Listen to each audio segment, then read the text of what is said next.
참 좋은 안식일입니다. 우리에게 이토록 좋은 안식일을 주시고 평안을 주신 우리 하나님께 진심으로 감사를 드립니다. 우리 옆사람과 오늘도 뜨겁게 인사하고 시작해 볼까요? 서로 손잡고 또 안아주시면서 하늘까지 함께 갑시다. 인사해 주시면 감사하겠습니다.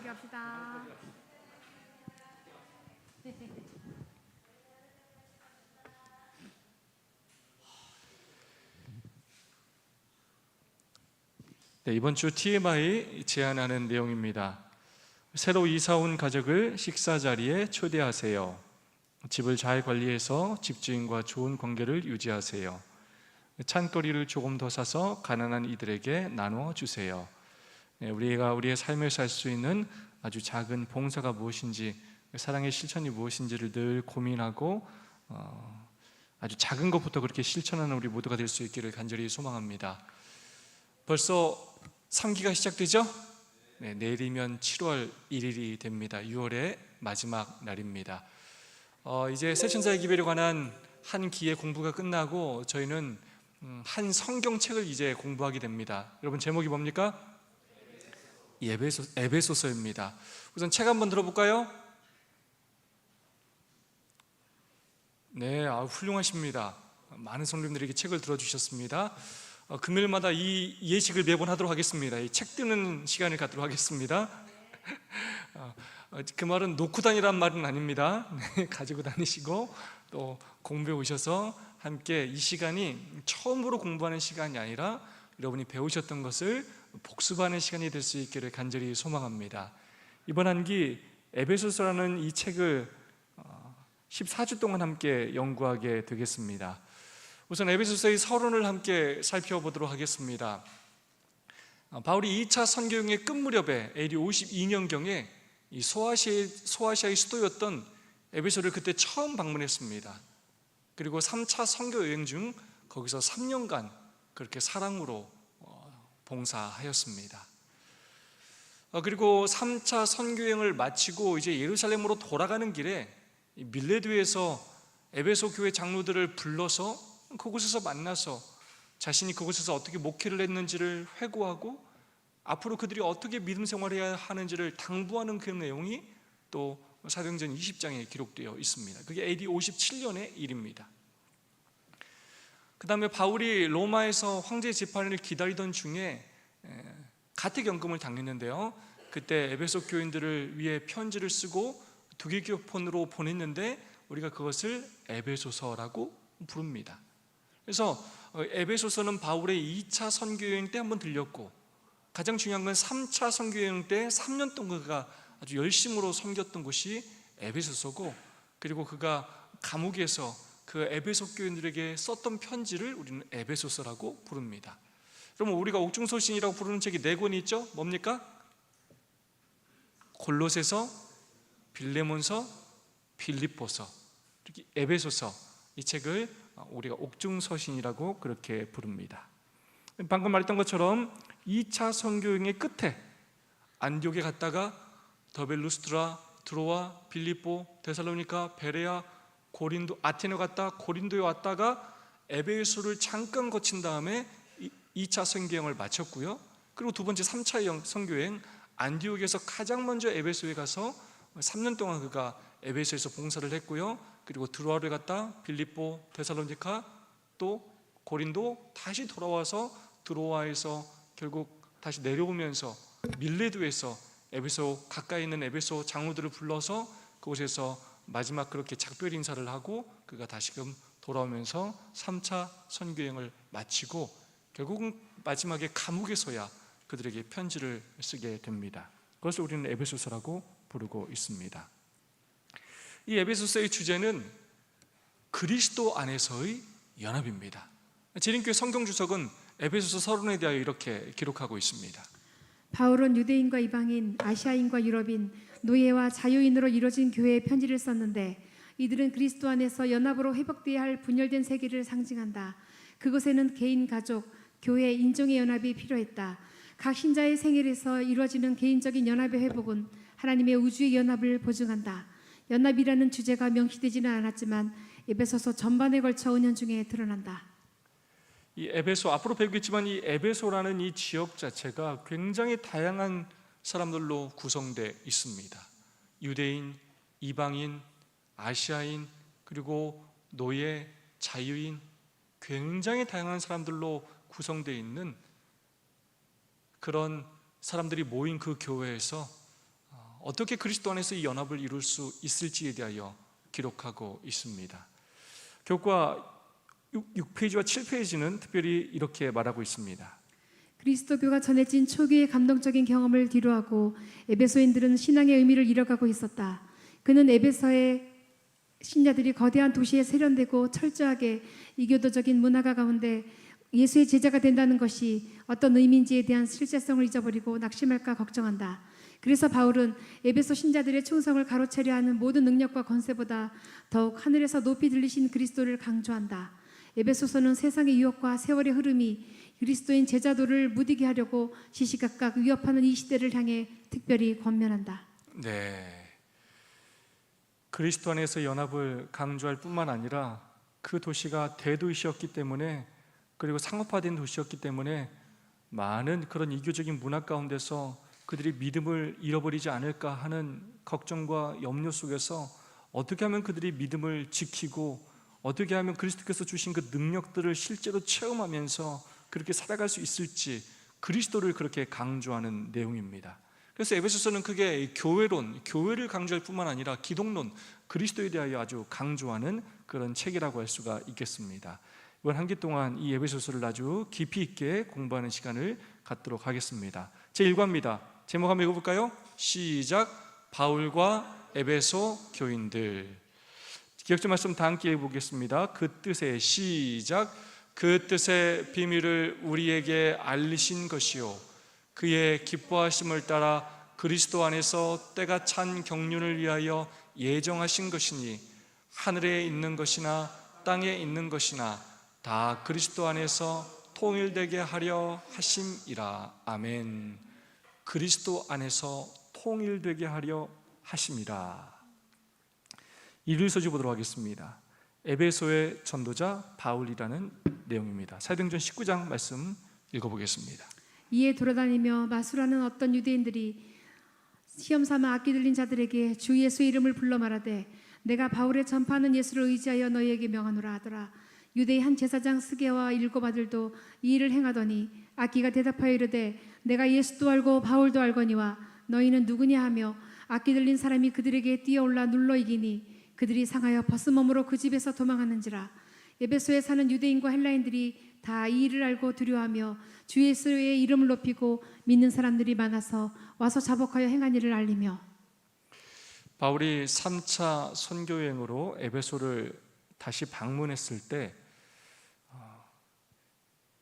예수님의 이름으로 칭례받지 않았던 사람들에게 그들이 예수님을 가르치고 성령의 이름으로 그들이 침례를 받은 후에 사도 바울의 이런 놀라운 이적들이 행해지자 많은 마수라는 사람들이 자기들도 이제 예수님의 이름으로 그런 능력을 행하고 싶어서 악기 들린 자들에게 예수의 이름으로 그렇게 말하면서 그들 또한 그런 능력을 행하려고 하는 그런 일들을 하게 됩니다.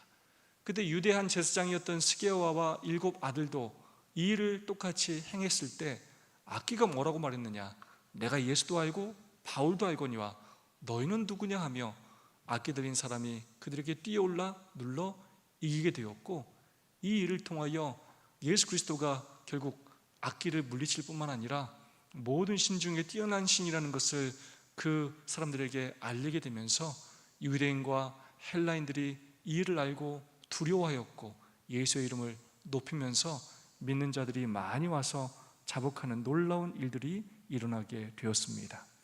그러면서 어떤 역사가 일어났냐, 복음을 듣고 변화된 사람들이 생기게 됩니다. 사도행전 19장 19절의 말씀입니다. 또 마수를 행하던 많은 사람이 그 책을 모아 가지고 와서 모든 사람 앞에서 불사르니 그 책값을 계산한즉 은 5만이나 되더라. 네, 결국 그 마수라는 그런 능력이 거짓이고 결국 귀신들도 하나님을 두려워 떤다는 사실을 그들이 알게 되면서 그들이 회심의 경험을 하게 되고, 그들이 마술에 아주 귀하게 쓰였던 그 책들을, 아주 비싼 책들을 모아 가지고 와서 모든 사람 앞에서 불사르는 그런 일들을 하게 됩니다. 근데 그 책값이 5만이나 되었다라고 말하는데요, 금요일 교과에는 그 금액에 대하여 이렇게 표현합니다. 누가는 이 책들이 은하 5만 개, 즉 5만일 임금의 가치가 있었다고 말한다. 숙련 노동자의 하루 임금이 20만 원이라면 이것은 100억 원에 달하는 금액이다. 네, 은화 한 개가 고급 숙련자의 하루 노동 임금이었는데 5만 개였기 때문에 20만 원으로 계산했을 때 100억 정도 달하는 금액이 된다는 것입니다. 그들이 자신에게 가장 소중하고 귀한 것들을 예수님을 올바로 알고 믿게 되자 아낌없이 버리는 놀라운 역사가 일어나게 되었다는 것입니다. 이 사람이 정말로 변했다, 이 사람이 정말로 예수님을 믿는다 라는 확실한 증거는 무엇이냐면 바로 사랑하는 대상이 달라지는 것이라는 것입니다. 사람은 자기가 사랑하는 것에 시간과 돈, 마음을 쓰게 되어 있습니다. 그래서 그 사람이 진짜로 변했는지 안 변했는지를 알려면 그 사람이 좋아하는 것이 무엇인지를 알면 된다는 것입니다. 이 사람들은 자신들에게 가장 소중했던 것, 자신들이 가장 귀하게 여겼던 것을 아낌없이 불로 태워버리고 그 모든 것들을 다 없애버리고 예수님 앞에 나아간 그런 경험을 했다는 것입니다. 이 일에 대하여 사도행전은 이렇게 기록하고 있습니다. 에베소 사람들은 마술책들을 불사름으로 저희가 한때 좋아했던 것을 이제 미워한다는 것을 나타내었다. 이리하여 그들은 참된 회개의 증거를 나타내었다. 한때 좋아했던 것을 이제 미워한다는 것을 나타내었다. 그리하여 그들은 참된 회개의 증거를 나타내었다. 여러분, 이게 쉬운 일처럼 보입니까? 생업의 도구였습니다. 자신들의 그 생업의 도구를 완전히 불태워 버린 것입니다. 이것이 하나님의 뜻과 맞지 않다라고 여겼을 때 아낌없이 그들이 자신의 모든 것들을 내어 던졌다는 것입니다. 이래야 그들은 참된 회개의 증거를 나타내었다라고 사도행전은 기록하고 있습니다. 그들은 흑암의 왕국과의 관계를 단절하였으며 그 권세를 멸하기 위하여 어떠한 희생도 주저하지 않았다. 이리하여 진리는 사람들의 편견과 돈에 대한 사랑을 이기고 승리하였다. 아멘. 이리하여 진리는 사람들의 편견과 돈에 대한 사랑을 이기고 승리하였다. 그들이 과거의 삶과 완전히 자신을 단절시키고 새로운 삶을 살기 위하여 어떠한 희생도 주저하지 않았고, 이렇게 진리 위에 굳게 선 이 사람들로 인하여 에베소에 더욱더 복음의 능력이 전파되었고 더 많은 영혼을 구원할 수 있게 되었다는 것입니다. 결국 신앙은 우리가 예수님을 사랑하는 것뿐만 아니라 예수님이 사랑하시는 것을 사랑하는 것입니다. 예수님이 미워하시는 것을 우리도 미워하고 예수님이 사랑하시는 것을 우리도 사랑하는 것입니다. 그냥 신앙은 단순히 어떤 형식적으로 내가 정해놓은 어떤 규칙에 따르는 것이 아니라 신앙은 마음에 관련된 것입니다. 우리의 마음이 예수님을 닮아간다는 건 결국 우리의 마음이 예수님을 사랑하는 것을 사랑하는 것입니다. 예수님은 죄를 미워하셨고 죄인을 사랑하셨습니다. 불쌍한 자들을, 과부와 병자와 고아와 연약한 자들을 사랑하셨습니다. 잃어버린 자들을 또 귀히 여기셨습니다.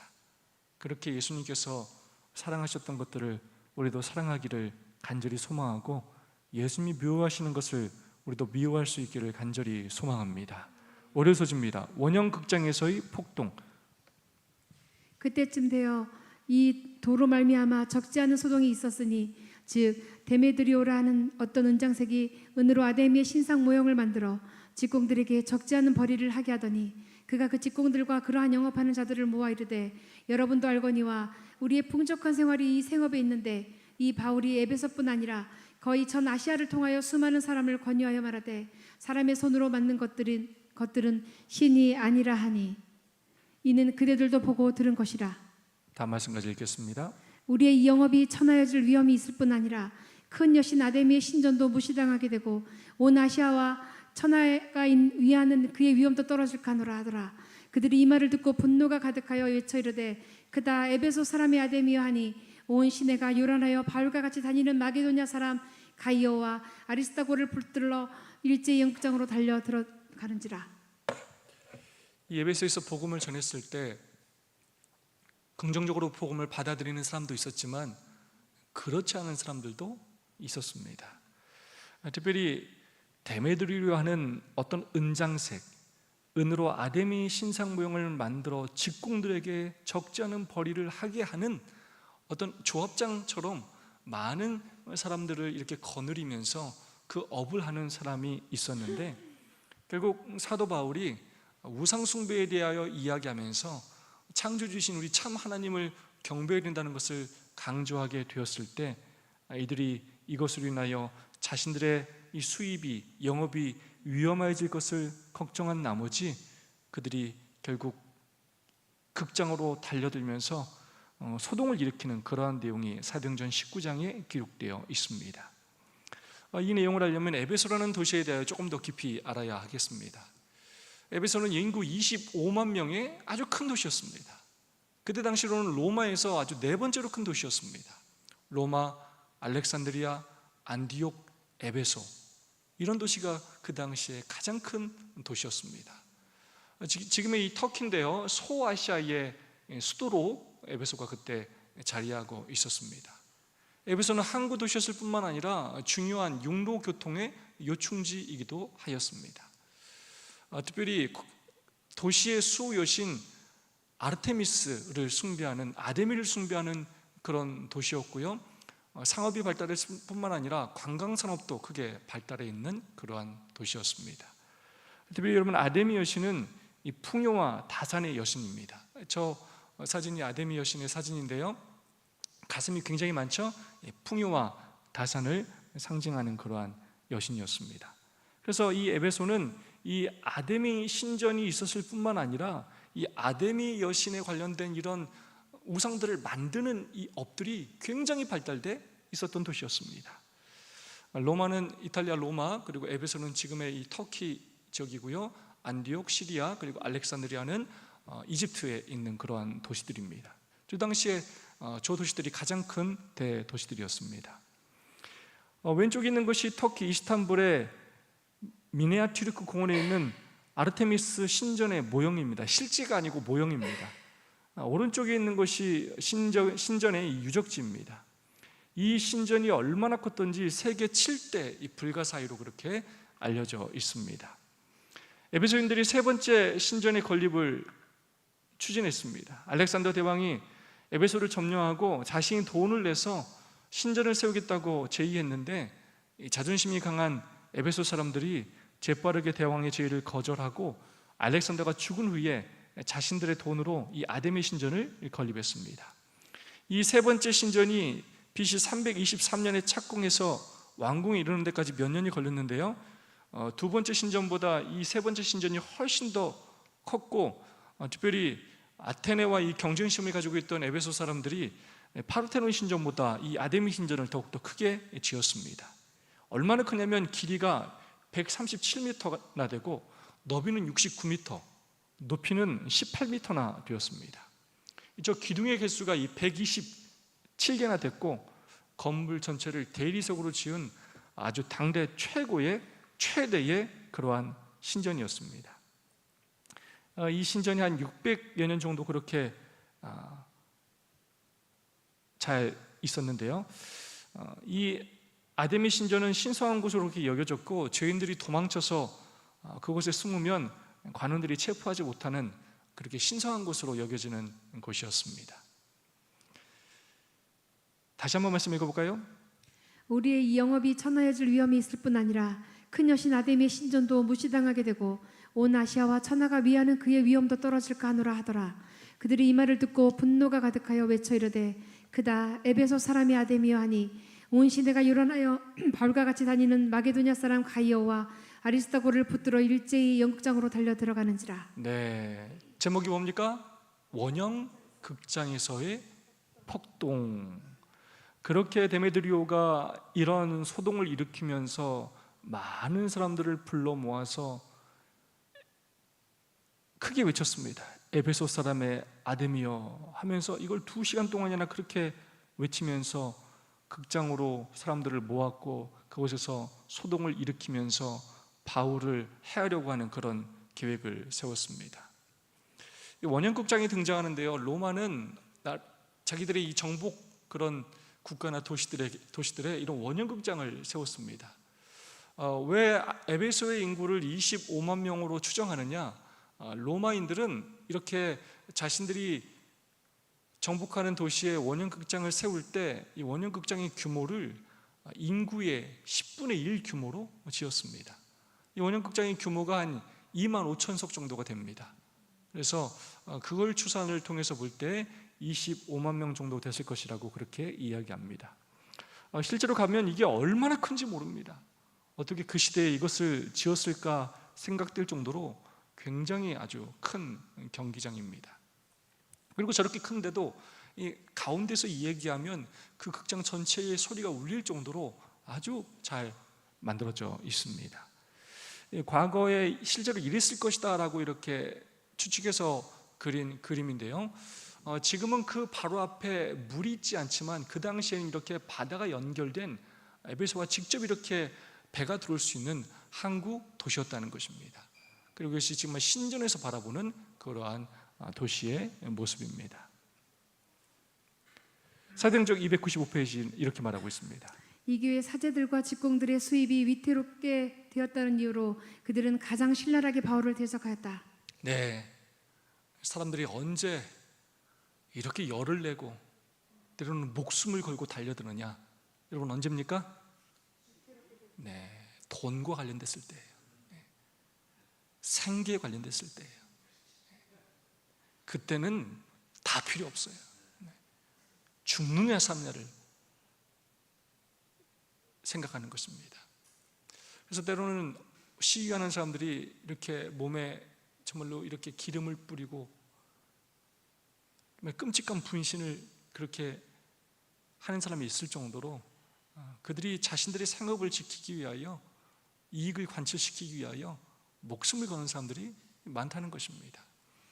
이 교회 사제들과 직공들이 수입이 위태롭게 되었다는 이유로 그들은 가장 신랄하게 바울을 대적하였습니다. 아까도 얘기했던 것처럼 복음을 들은 후에 사람들의 반응이 같다고 다르다고요? 다 달라요. 그 말씀에 아멘하고 회개하여 자신들의 소중한 모든 것들까지도 다 불태우는 사람이 있는 반면에 자기의 수입이 조금이라도 위태롭게 되는 그런 일이 생길까 봐 비난하고 대적하고 반대하는 사람들도 있다는 것입니다. 제가 이렇게 목회자로서 이 교회를 해보고 또 하나님의 사업을 해보면 언제나 두 부류가 있어요. 말씀을 받아들이는 것도 똑같은 말씀을 해도 이 말씀을 정말로 스폰지처럼 받아들이는 사람이 있는 반면에 정말 그 말씀이 이렇게 튕겨져 나가서 이렇게 아무런 은혜와 영향도 끼치지 못하는 그런 사람이 있습니다. 또 교회에서 어떤 사업을 하려 할 때 모든 사업에는 돈이 들어가지 않습니까? 돈이 들어가는 그 일 때문에 거기에 내 돈이 들어가야 된다는 생각 때문에 어떻게든지 그 사업을 방해하고 또 하지 못하게 하려는 그런 사람들이 있는 반면에 그 일을 할 때마다 뒤에서 보이지 않게 늘 아낌없이 희생하고 헌신하는 성도들이 있는 것입니다.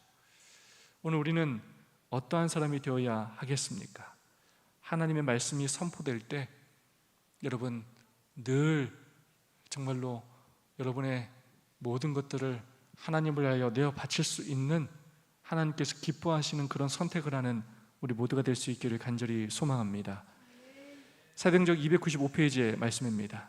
다른 사람들의 결정은 바울을 백성들 앞에 불법적인 행위에 대하여 무지한 자로 인정하였다. 이것은 오리와 미신에 대한 그리스도 교계의 또 하나의 승리였다. 하나님께서는 위대한 한 관원을 일으켜서 당신의 사도를 옹호하게 하시고 소동하는 복도들을 제지하게 하셨다. 바울의 마음은 그의 생명이 보존되었고 에베소에서의 소동으로 그리스도교의 평판이 떨어지지 않는 데 대하여 하나님께 대한 감사로 충만하였다. 네, 서기장이 그 무리들을 진정시키고 다 해산하게 합니다. 저는 이 말씀을 이렇게 보면서 어떤 말씀이 참 마음에 와닿냐면, 바울이 자신의 생명이 보존되었던 것에도 하나님께 감사했겠지만 저는 이 표현이 참 마음에 와닿아요. 그리스도의 평판이 떨어지지 않은 데 대하여 하나님께 대한 감사로 충만하였다. 뭐에 대해서 감사했다고요? 그리스도의 평판이 떨어지지 않은 데 대하여 하나님께 대한 감사로 충만하였다. 바울은 자신의 이런 생명과 또 유익 이런 것보다 그리스도의 이 이름이 무시당하거나 또 외면당하거나 그런 것이 아니라 하나님의 능력이 인정을 받고 하나님의 이름이 존귀 여김이 된 것을, 평판이 떨어지지 않은 것을 더 감사하게 여겼다는 것입니다. 그가 얼마나 교회를 사랑하고 하나님을 사랑했는지를 알 수 있는 대목입니다. 그리고 이제 3차 선교 여행을 에베소에서 3년 동안 한 다음에 다른 선교지들을 두르고, 그리고 마지막으로 돌아가는 길에, 예루살렘으로 돌아가는 길에 밀레도라는 곳에서 마지막으로 에베소의 장로들을 불러서 만나는 내용이 사도행전 20장에 기록되어 있습니다. 바울이 밀레도에서 사람들을 에베소로 보내어 교회 장로들을 청하니 오매 그들에게 말하되, 아시아에 들어온 첫날부터 지금까지 내가 항상 여러분 가운데에서 어떻게 행하였는지를 여러분도 아는 바니, 곧 모든 겸손과 눈물이며 유대인의 관계로 말미암아 당한 시험을 참고 주를 섬긴 것과 유익한 것은 무엇이든지 공중 앞에서나 각 집에서나 꺼리낌이 없이 여러분에게 전하여 가르치고, 유대인과 헬라인들에게 하나님께 대한 회개와 우리 주 예수 그리스도께 대한 믿음을 증언한 것이라. 네, 그곳에서 에베소 교회 장로들을 불러요. 얼마나 보고 싶었으면 불렀을까요? 불러서 그들과 아주 뜨거운 그런 사랑을 나눌 뿐만 아니라 그가 당부를 하는 내용이 기록되어 있습니다.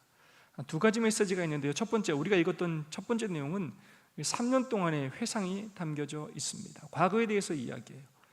아시아에 들어온 첫날부터 지금까지 내가 항상 여러분 가운데서 어떻게 행하였는지 여러분도 아는 바니. 참 이렇게 말하는 게 쉽지 않습니다. 내가 첫날부터 내가 어떻게 했는지 다 알지 않습니까? 네. 진짜 바울이 얼마나 충성스럽게, 얼마나 헌신적으로 일했는지 누가 다 안다고요? 에베소 교인들이 다 안다는 거예요. 곧 모든 겸손과 눈물이며, 나 잘났다 하면서 막 이렇게 하지 않고 아주 겸손하게 눈물을 흘리며 그가 에베소에서 성도들을 섬겼다는 것입니다. 유대인의 간계로 말미암아 당한 시험을 참고 그렇게 주를 섬긴 것, 유익한 것은 무엇이든지 공중 앞에서나 각 집에서나 꺼리낌 없이 여러분에게 전하여 가르치고, 나의 유익이 아니라 하나님과 성도들의 유익을 위해서라면 나의 위험을 무릅쓰고라도 내가 어디에서나 복음을 가르친 것 알지 않습니까? 유대인과 헬라인들에게 하나님께 대한 회개와 우리 주 예수 그리스도에 대한 믿음을 증언한 것 여러분이 아시지 않습니까? 하면서 과거에 얼마나 그가 헌신적으로 이 에베소 교회를 섬겼는지를 이야기하고 있습니다. 참 이 말씀을 읽으면 참 부끄러운 마음이 참 들어요. 이렇게 바울처럼 목회를 해야 되는데 하는 생각을 하게 됩니다. 모든 겸손과 눈물이며, 그러면서 또 미래에 대한 당부를 하게 됩니다. 내가 떠난 후에 사나운 이리가 여러분에게 들어와서 그 양떼를 아끼지 아니하며, 또한 여러분 중에서도 제자들을 끌어 자기를 따르게 하려고 어그러진 말을 하는 사람들이 일어날 줄을 내가 아노라. 그러므로 여러분이 일깨어 내가 3년이나 밤낮 쉬지 않고 눈물로 각 사람을 훈계하던 것을 기억하라. 지금 내가 여러분을 주와 및 그 은혜의 말씀에 부탁하노니 그 말씀이 여러분을 능히 든든히 세우사 거룩하게 하심을 입은 모든 자 가운데 기업이 있게 하시리라. 자신이 어떻게 목회했는지, 이 교회가 얼마나 소중하고 귀하고 당신들이 얼마나 귀한지를 얘기하면서 미래에 대한 당부를 하고 있습니다. 앞으로 사나운 이리가 여러분들에게 들어와서 여러분들을 시험하고 넘어뜨리고 양떼를 아끼지 않은 일들이 있을 것인데, 그때 내가 3년 동안 어떻게 밤낮 쉬지 않고 눈물로 각 사람을 훈계했던 것을 반드시 기억하십시오 라고 하면서 그들이 믿음 안에 굳게 서 있을 것을 아주 신신당부하였습니다. 오늘 우리가 이렇게 존재하는 것은 누군가의 과거의 희생과 헌신으로 우리가 존재하는 것입니다. 지금 이렇게 교회를 와서 우리 교회 참 좋다라고 말할 수 있는 건 이 교회가 이렇게 좋아지도록 이 교회를 건축하고 또 리모델링하는 일에 희생하고 헌신한 사람이 있었기 때문입니다. 하지만 이것은 그냥 둔다면 또 녹슬고 또 쓰러져 가게 되는 것입니다. 그래야 우리는 이것들을 더 아름답게 가꾸고 또 우리의 신앙을 유지하기 위해서는 끊임없이 희생하고 헌신하며 가꾸는 일을 해야 하는 것입니다. 일이 때가 들어와서 양떼를 아끼지 않고 시험하고 넘어뜨린 일이 끊임없이 있게 된다는 것입니다. 그러므로 미래를 위하여 준비해야 한다는 것입니다. 희생하고 헌신하고 또 투자해야 한다는 것입니다.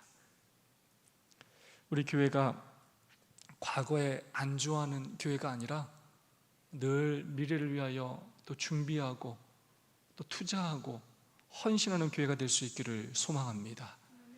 우리의 헌신이 우리의 미래의 세대들에게 또 좋은 교훈이 되어서 우리가 밤낮 쉬지 않고 눈물로 영혼들을 섬기고 이 교회를 섬겼던 것들을 우리의 후손들이 기억하여서 그 모본에 따라서 동일하게 이 교회를 섬길 수 있도록 우리가 모본을 보일 수 있는 모든 성도들이 될 수 있기를 간절히 소망합니다. 화요소식입니다. 에베소 교인들에게 보낸 편지 듣기. 에베소서 전체의 이러한 내용들입니다. 문안 인사 그리고 도입부에는 축복이 그렇게 기록되어 있고요, 신자들이 그리스도 중심의 지혜를 받도록 기도하는 내용들이 1장의 후반부에 기록되어 있습니다. 2장의 초반부에는 영적으로 죽었던 자가 그리스도와 함께 높임 받는 일에 대해서, 그리고 유대인과 이방인들로부터 교회를 만드시는 그리스도에 대해서, 그리고 이방인들을 위한 그리스도의 사도인 바울 자신에 대해서 이야기하고요, 신자들이 그리스도의 사랑을 경험하도록 기도하는 내용들이 3장 14절부터 21절까지 기록되어 있고, 성령으로 감동된 교회의 하나됨을 힘써 지키라고 권면하고 있고, 또 연합으로 성장하는 새로운 삶을 살라고 4장에서는 권면하고 있습니다. 5장에서 사랑과 빛과 지혜 가운데 행하라고 권면하고 있고, 가정에서 그리스도를 닮은 삶을 실천하라고 권면하고, 또 마지막으로 함께 서라, 하나님의 군대로서의 교회를 강조하면서 마지막 인사를 하고 마무리되는 내용으로 에베소서는 기록되어 있습니다. 에베소서는 사도 바울이 정말로 눈물과 기도로 헌신한 교회입니다. 모든 교회가 그렇지만 특별히 에베소 교회도 그렇습니다. 이 에베소서를 보면 개인적인 이름이 등장을 하지가 않습니다. 감옥에서 두기고에게 보내면서 두기고를 통하여 그 에베소 교인들에게 이 글을 편지를 읽어주라고 했는데, 이 편지는 단순히 에베소 교인만을 위한 편지가 아니라 교회, 소아시아 교회 전체를 위한 편지이기도 하다는 것입니다. 그래서 에베소 교인뿐만 아니라 소아시아의 교인들도 이 편지를 돌려서 함께 읽었을 것입니다. 이번 에베소서를 우리가 공부하면서 우리가 또 함께 해야 할 일이 단순히 그냥 공부하기만 하는 것이 아니라 에베소서를 함께 읽어야 하겠습니다. 바울이 이 마지막 시대 우리에게 준 편지로 우리가 생각하고 한 주일에 한 번씩은 같이 꼭 읽었으면 좋겠습니다. 6장밖에 되지 않습니다. 그리고 155구절, 여러분이 틀어놓고 듣기만 한다면 한 15분 정도면 다 들으실 수 있습니다. 그래서 여러분이 끊임없이 자주 들으면서 감옥에서 그렇게 교회를 사랑하고 아끼고 이렇게 성도들을 아끼던 그 바울이 오늘 나와 우리에게, 저와 여러분들에게 어떤 권면을 하는지 우리가 자세히 귀를 기울이고 듣는 시간이 될 수 있으면 좋겠습니다. 사도행전 296페이지의 말씀입니다. 그곳에서의 그의 목회는 끊임없는 수고와 많은 시련과 깊은 고뇌의 시절이었다. 공개적으로 백성들을 가르쳤으며 많은 눈물로 그들에게 교훈하고 경고하였다. 바울은 끊임없이 유대인들의 반대를 받았는데 그들은 기회가 있을 때마다 그를 대적하여 민중의 감정을 흔들어 놓았다. 이와 같이 반대를 대항하여 싸우며 지치지 않는 열성으로 복음 사업을 전진시키고 아직 신앙이 어린 교회의 이익을 보호하는 동안 바울은 모든 교회들을 위한 무거운 부담을 안고 있었다. 바울이 힘들었다고요? 안 힘들었다고요? 너무 힘들었어요. 정말로 많은 수고와 많은 시련과 깊은 고뇌의 시절이었습니다. 특별히 유대인들의 반대가 얼마나 심했는지 모릅니다. 하지만 사도 바울은 이런 반대에 대항하여 싸우며 아주 지치지 않는 열성으로 이 교회의 유익을 지키고 성도들을 믿음 안에 세우고 복음을 전파하기 위하여 그들은 교회와 교인들을 위한 아주 무거운 영적인 부담감을 갖고 그는 살았다는 것입니다. 여러분에게도 이 교회에 대한 부담감이 있습니까? 여러분 좀 부담을 좀 가지시면 좋겠어요. 아무 생각도 없이 그냥 이렇게 되려면 되고 말라면 말고 이런 마음 말고 정말로 이 교회가 너무나 귀하고 너무나 소중하고 이 교회가 정말로 잘 됐으면 좋겠고 이 교회 성도들이 믿음 안에 있었으면 좋겠고 뒤로 물러나지 않았으면 좋겠고 새로운 영혼을 구원했으면 좋겠고 정말 하나님의 뜻대로 바로 서는 교회가 됐으면 좋겠다는 그런 무거운 부담감을 좀 안고 있으면 좋겠습니다.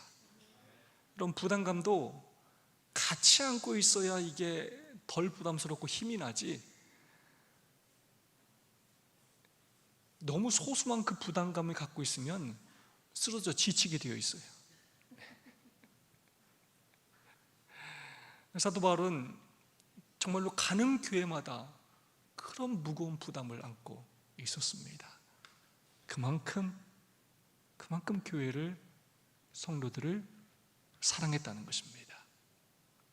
여러분, 자녀 부담됩니까? 자녀 부담돼요, 안 돼요? 부담돼요. 정말 부담돼요. 그러니까 뭐 죽을 때까지 자녀 신경 써야 돼요. 죽을 때까지. 공부 끝나면 또 결혼, 또 결혼하면 또 자식 낳고 또 집, 죽을 때까지 부모는 자식 걱정을 해요. 부담스럽다, 안 부담스럽다고요? 부담스러워요. 여러분, 애정이 있는 모든 대상은 다 부담스러워요. 아무 부담이 없는 건 아무 애정이 없는 거예요. 그럼 부담을 가지셔야 됩니다.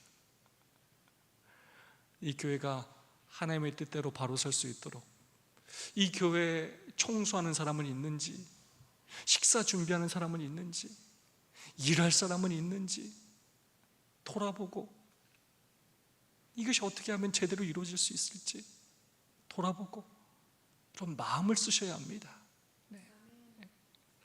무거운 부담을 우리가 안고 있어야 합니다. 요즘 사람들이 어떤 교회를 찾는지 아십니까? 부담 없는 교회를 찾아요. 큰 문제입니다. 그래서 사람들은 결혼도 하지 않죠. 부담 갖기 싫어서. 자녀도 낳지 않고. 그것은 우리는 절대로 하나님의 사랑을 깨달을 수가 없고 절대로 복음을 전할 수가 없습니다. 하나님을 닮아갈 수가 없습니다. 결국 우리는 끊임없이 그런 부담스러운 이런 일들을 통하여 성도를 섬기고 이웃을 섬기고 교회를 섬기고 끊임없이 우리의 이기심과 투쟁하는 그런 경험들을 통해서 예수님을 닮아가게 되는 것입니다. 마음에 들지 않는 성도들, 마음에 들지 않는 이웃들을 사랑하고 또 포기하지 않고 때로는 마음에 들지 않는 교회를 끊임없이 섬기고 헌신하고 이 모든 경험들이 우리를 영적으로 성장시키는 것입니다. 여러분, 나는 아무런 부담을 갖고 싶지 않다. 이게 뭐냐면 이게 영적으로 죽은 거예요. 죽었는지도 모르죠. 죽은 사람들은. 그리고 늘 기대하는 건 많아요. 기대하는 건 많아요. 뭐가 되지 않으면 늘 얘기를 해요. 그래서 우리가 기대하는 것보다 영적인 부담감이 더 큰 우리가 바울과 같은 그런 사람이 될 수 있기를 간절히 소망합니다. 교훈의 말씀에 이런 말씀이 있습니다. 에베소를 떠났지만 바울은 여전히 그들을 생각하고 기도하며 그들을 위해 편지를 보냈다. 다양한 구성원으로 모인 에베소 가정교회는 편지를 함께 읽었다. 여러분, 떠났어요. 떠났는데 여전히 바울은 뭐 했다고요?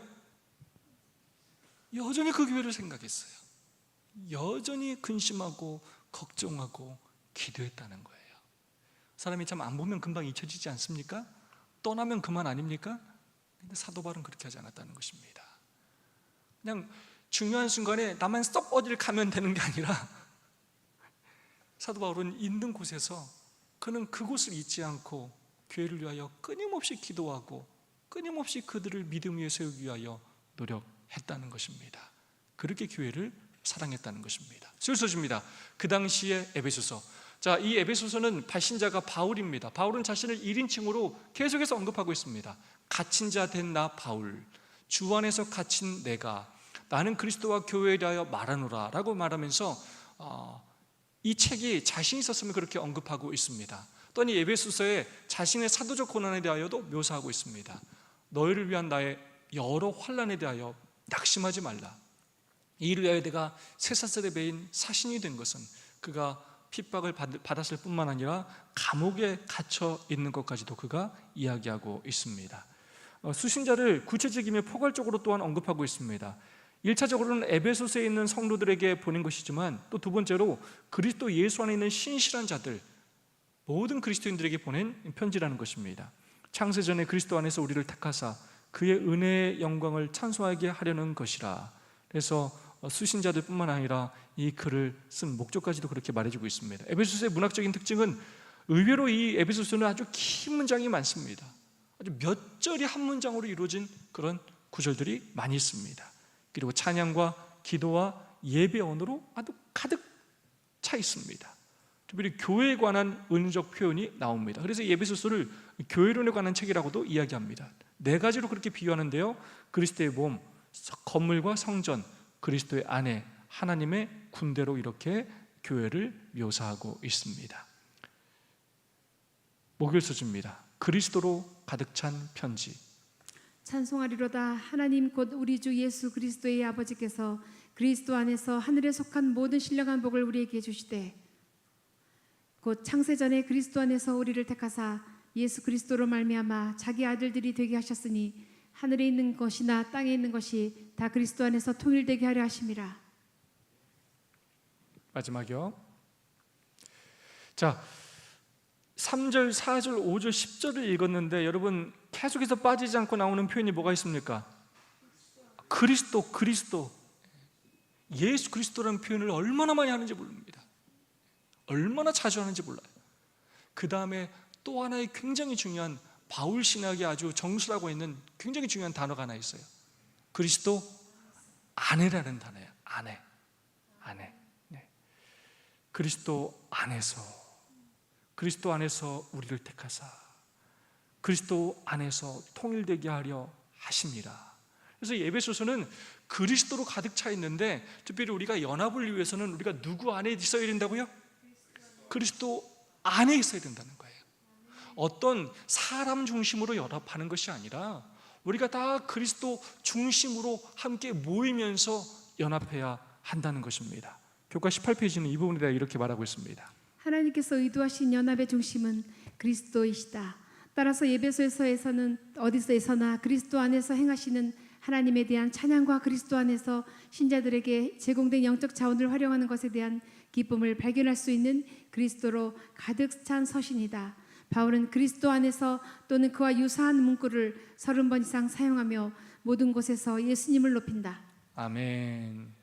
바울의 서신 14권이 있지만 이렇게 그리스도를 강조하는 책이 또 많지가 않다는 것입니다. 특별히 이 그리스도 안에서라는 이런 표현, 유사한 문구가 30번 이상이나 사용되었다는 것입니다. 그래서 모든 곳에서 예수 그리스도를 높이고 있고 그리스도 안에서의 연합을 강조하고 있다는 것입니다. 교훈의 말씀입니다. 에베소서는 하나님의 충만한 계획 가운데 참 연합을 이루고 악의 세력을 정복하는 데 협력할 교회의 역할에 대한 비전을 보여준다. 네, 이제 우리가 그리스도 안에서 연합을 해야 되는데 그 연합을 이루는 도구로 하나님께서 만드신 것이 뭐라고요? 바로 교회라는 것입니다. 그래서 우리가 교회라는 것이 얼마나 중요한 것인지, 이곳에서 어떻게 이 연합을 이루어 가야 하는지를 우리가 함께 배우게 된다는 것입니다. 마지막 말씀입니다. 이 말씀이 저는 얼마나 감동적인지 모릅니다. 팀 켈러가 쓴 결혼을 말하다라는 책에 나오는 구절입니다. 우리는 자신이 믿는 것보다 훨씬 더 죄되고 결점이 많지만 동시에 우리는 자신이 바라는 것보다 예수 그리스도 안에서 훨씬 더 많은 사랑과 인정을 받고 있다. 여러분, 늘 우리가 죄 짓고 사는 것보다 우리가 훨씬 더 나은 사람이라고 생각해요. 훨씬 더 의로운 사람이라고 생각해요. 동시에 우리가 하나님께 바라는 것보다 사실 하나님은 우리에게 훨씬 더 많은 사랑과 인정을 베풀고 계셔요. 그래서 우리가 이렇게 그리스도 안에 있는다는 것, 그리스도 안에서 이렇게 믿음으로 산다는 것이 우리가 얼마나 큰 축복인지 우리가 잊지 말아야 하겠습니다. 우리가 얼마나 많은 은혜와 사랑 가운데 사는지를 우리가 꼭 기억해야 하겠습니다. 아무쪼록 우리가 사랑과 은혜와 믿음 안에서 한 신앙 공동체가 되었다는 사실에 하나님께 감사드리면서 우리가 정말로 하나님 안에서 온전한 연합을 경험하는 이번 한기가 될 수 있기를 주님의 이름으로 축원합니다. 두 분씩 세 분씩 짝을 지으시고 오늘 받은 은혜와 결심을 나누는 시간을 갖도록 하겠습니다. 나의 마음속에 자리 잡은 죄 가운데 내가 가장 미워하는 죄는 과연 무엇입니까? 나의 마음속에 자리 잡은 죄 가운데 내가 가장 미워하는 죄, 잘 해결이 되지 않지만 제가 미워하는 죄는 무엇인지 고백해 주시고 또 결심해 주시면 좋겠습니다. 우리 박순덕 집사님 환영합니다. 또 환영하고 우리 김찬호 성도님, 우리 송민경 성도님, 집사님 환영합니다. 서로 섞이셔서 오늘 받은 또 은혜와 결심